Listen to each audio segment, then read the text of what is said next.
Te pe Silvana?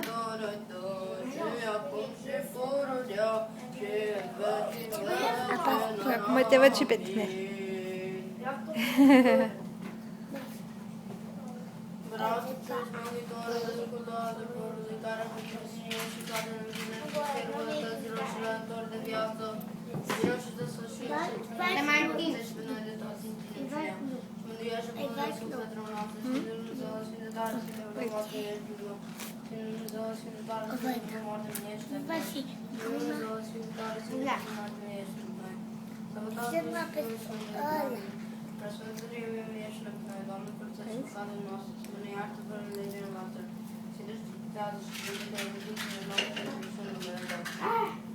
Doamne, miluiește, Doamne, miluiește, Se fac și ei? Uite. Bună, Silvana! Hai!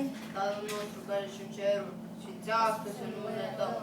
El fără de Ta, facă-se voia Ta, precum în ceruri, și pe pământ, pâinea noastră și de toate zilele de pe noastre, și ne iartă nouă greșelile noastre, precum și ne iertăm greșelilor noastre, și nu duce pe noi în ispită, ci ne izbăvește. Amin. Că nu-i place să poarte pantofi. Că nu poate umbla bine cu ei. Nu poate umbla bine cu ei. Da? Uite acolo. Și eu dă jos. Nu-i place să umble cu ei. Nu-i place să umble cu ei.